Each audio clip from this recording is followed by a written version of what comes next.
Yeah, I'm ready.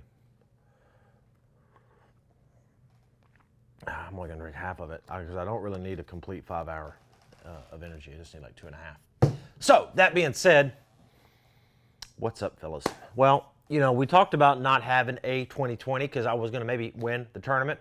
Well, that didn't happen, but I came close. Came very close. It was a good week. Second place, FLW Tour, Kentucky Lake, Fabled Fishery. I'll tell you what, guys, that's a tough one to win. That's a really, really tough one to win. But it's one that I want to win really, really bad. So hopefully we'll go back there next year or the year after, whenever we decide to get back up there. And I can really maybe try to beat Jason Lambert because he seems to have things figured out there pretty good. But that being said, again, it was a good week. Couple things were accomplished there.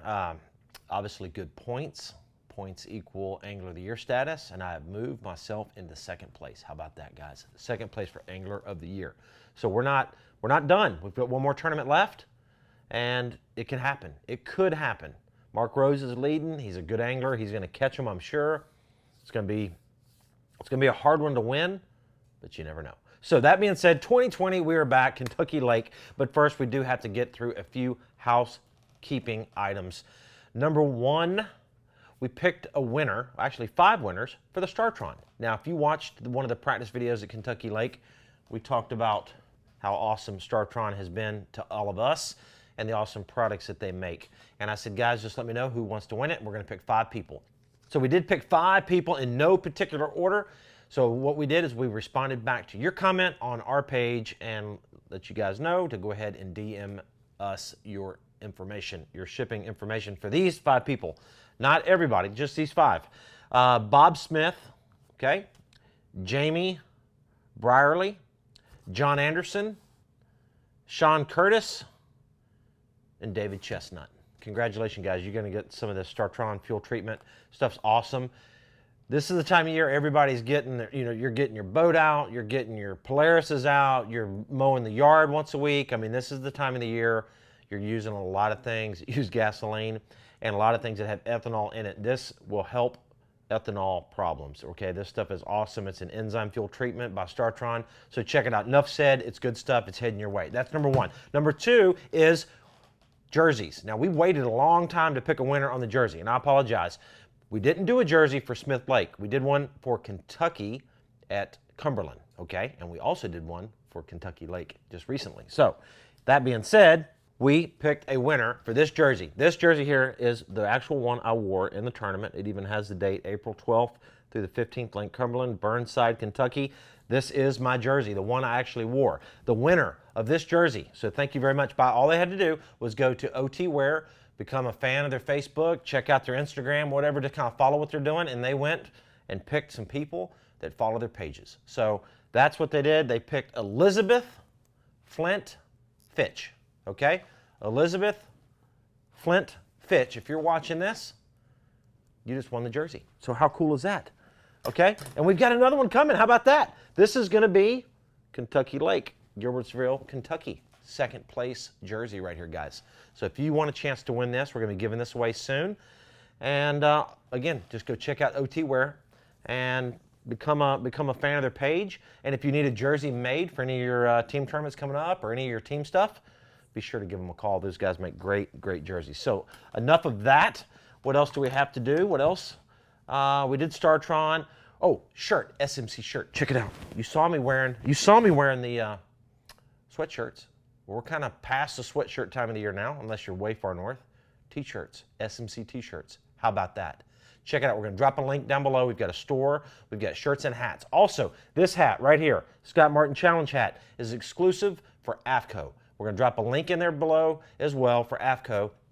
And what's really cool about our link, you get 15% off on everything that you buy there. So no matter what you buy, if you buy this hat along with a whole bunch of other stuff, 15 off. Pfft, how about how you like me now? Thank you, AFCO, for doing that.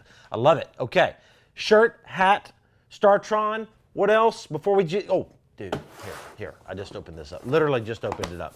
And you know what I opened it up with? Opened it up with this knife right here. And Brandon even said, dude, I thought that knife was just like a display knife. Well, it is a display knife, but it does work, Brandon, okay? Damascus steel. How about that? That's a pretty cool knife. I don't even know why I'm pulling this thing out. We're kind of getting off in left field, but nevertheless, real crocodile skin sheath, Damascus steel knife. Oh yeah, oh yeah. It opened up the mystery tackle box pretty darn good, my friend. Let's see what we have in here. This is gonna be a quick little unboxing. We're gonna take these lures out fishing here real soon, do a video on them.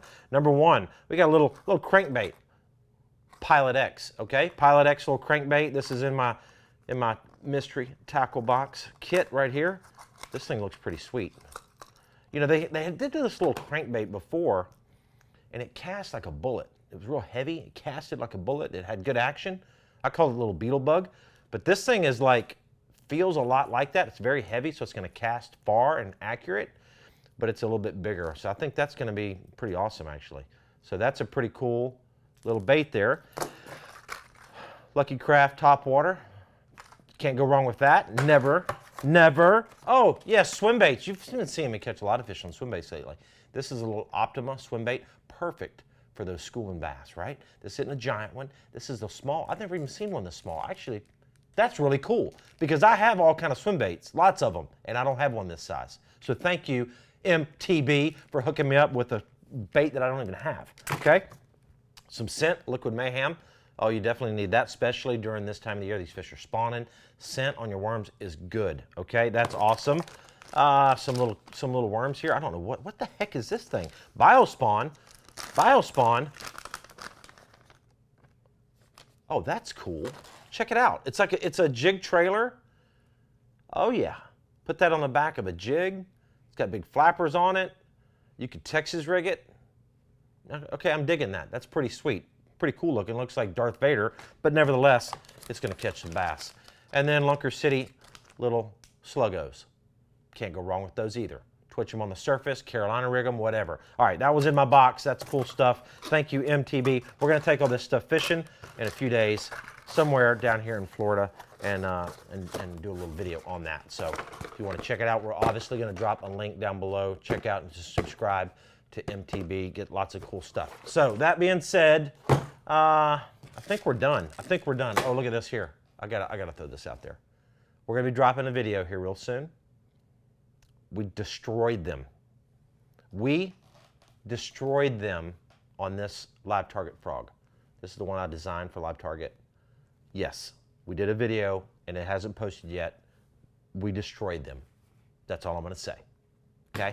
Now, let's get down to the 2020. What really matters, why you are here, because you want to know how I fished, what my mindset was, what I thought about, the decisions I made throughout the entire event. Well, first of all, let me just give you a quick overview. Kentucky Lake is 180 miles long, okay? I spent 3 days of practice trying to find the best spot I could possibly find. I spent the majority of my time on the south end of the lake because that's where I've fished over the years, and I have more confidence down there, and I just know a little bit better the lay of the land.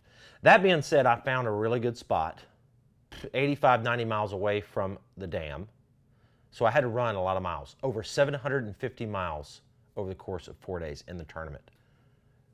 12 hours of sitting and driving my boat over the course of 4 days. That's more than a day of fishing. So I actually got way less time fishing than everyone else did in the top 10 or the top 30. Matter of fact, in the whole tournament, because nobody was down that far. I had the least amount of time, but I still was able to pull off a second place. Now, let me say this, looking back, I overshot that mark by about 700 miles because the winning spot was only like 5 miles away from Kentucky Lake Dam. I did not practice up on that end of the lake. With 3 days of practice and 180 miles of lake, you just can't cover it all. You can't. You know, Jason Lambert, he's a fantastic ledge fisherman. He found the golden unicorn spot, right? I mean, he found these bass that were out there and they were big and they were mean and they were ready to eat, and he won the tournament by a lot. He beat me by 27 pounds. He had over 100 pounds, he had 101 or 102 pounds. That's crazy, okay? You know, but you can't fish the entire lake. He found a special spot and he was able to pull it off. And I will say this, now, and I'm gonna put up a couple pictures here. If you look at some of my bass, okay? Look at my bass here. My bass look normal, but they look a little on the thin side, a little beat up looking, okay? All right, when you look at Jason Lambert's fish, a lot of his fish he weighed in, they were very white. They were very thick. Honestly, guys, throwing this out there, they almost look pre-spawn. It's almost like he found a pre-spawn spot that these fish were grouping up on and getting ready to move to spawn. I don't know if that's exactly what happened, but his fish looked different. He caught them in the same lake. They looked different. They looked way different than my fish, along with everyone else's fish that caught fish. That post-spawn fish are beat up looking. They're usually not real fat, and they're just kind of off looking. Jason's fish look clean and crisp and just, I don't know. They look different. So that being said, I don't know. You let me know what you think, but I think he might have found a few little pre-spawn situations going out there where these fish were mixing. And I think that's why they weighed so much. I mean, he caught a lot of 5 and 6 and 7 pound fish, 9-pounder in the tournament. That's crazy. So that being said, I ran all the way down to the South End Lake and was fishing these shallow shell beds down there. And a couple things that I was catching them on that week was a hair jig right here, okay? This hair jig, you saw me in the videos throwing this hair jig. A good friend of mine, Brian from Lake Chickamauga, makes this hair jig. It's a ½ ounce, okay? Basically throwing it out there on 15. This is 15-pound P-line Tactical, okay? And this is a 7'11" power crank rod. I love this rod for my hair jig, so I can throw it far. I can keep my rod in the up position and reel it really fast. And people wondering, like, what are you doing? Like, I even had people that were watching me throughout the week saying, what are you doing reeling so fast? What is that lure? And it's the hair jig, because I reel it real fast and let it sink. Reel it real fast and let it sink again, and those fish will bite it as it falls through the water column. So the hair jig was key. What I love about the hair jig is it's a reaction bite, but it's subtle, okay? You can throw a crankbait, and I did in practice and caught fish on a crankbait in practice, but in the tournament, for some reason, I didn't really catch them on a crankbait much. The crankbait is noisy, it's making a lot of commotion, and it's very aggressive, right? It's a reaction bite. But this hair jig, it's very aggressive too, because it's shooting up in their face and dropping down real fast, but it's super quiet, doesn't make any noise at all.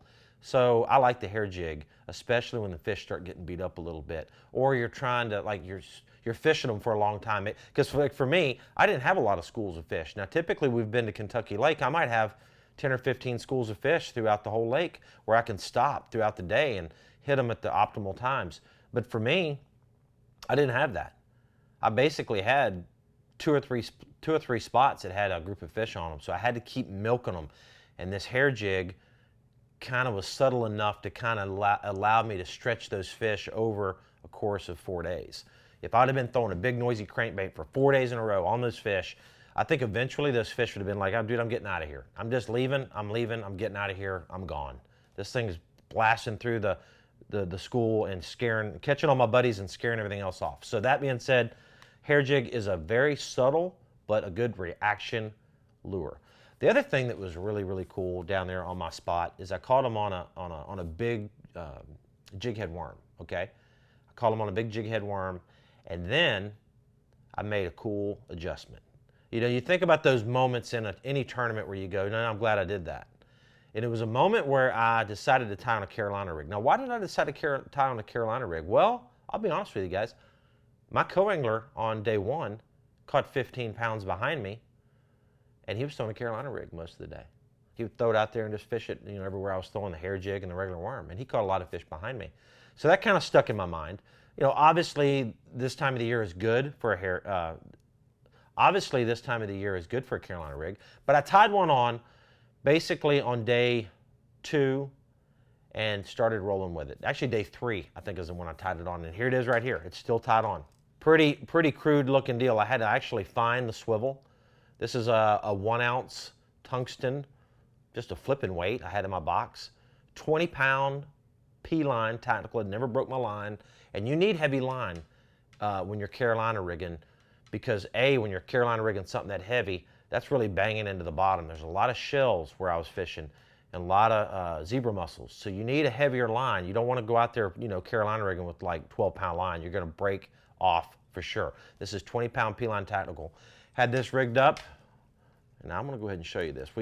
I'm not going to get real crazy with this bait here, guys, but this is secret bait. What is secret bait called? It's called Dugan Baits. And what is Dugan Baits? It's a company that myself and the Dugan squad started, and we're designing soft plastic baits. That's right. Not just this bait, like 6 or 7 different baits, and we're coming out with lots of more of them. And we're spending a lot of time, a lot of research on building them correctly, putting the right colors together, the right texture together, and obviously the right designs. Now this little bait right here, I'm gonna show it to you quick. Whoa, there it is, there it is. All right, how about that? Everybody's freeze framing? Okay, there it is, bam, that's it. That's all you get to see. I Carolina rigged that, and I caught a lot of good fish. A lot of 4 and 5 pounders, 3.5 pounders. You saw it in the video. It was a difference maker for me. If I wouldn't have tied this on and thrown that bait, I don't think I would have finished second. I think I would have maybe ran out of opportunities down there. But this allowed me to stretch that school of fish a little bit farther, and they liked it, and they ate it up good. They ate it up good. And you talk about a crazy moment. What the craziest thing that happened in the entire event, I was throwing this bait right here, and get a bite. I set the hook, and I'm fighting this fish in. I see the bass in the water. It's a 5 pounder. It's a 5 pounder. It's coming in, and all of a sudden, it just kind of opens its mouth up right there by the boat, and I see something white come out. I'm throwing the green pumpkin bandito, which is my little creature bait. Something white is attached to my hook along with my bandito, and I don't even, doesn't make sense. And I lift it up out of the water, and it's a shad carcass. It's a regurgitated baitfish.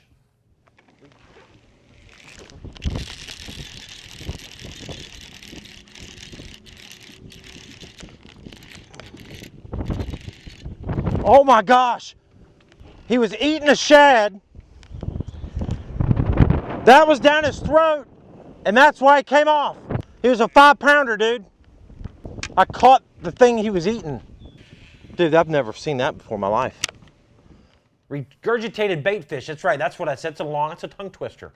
Regurgitated baitfish. What happened was the bass, the 5 pounder, had fed on a shad, okay?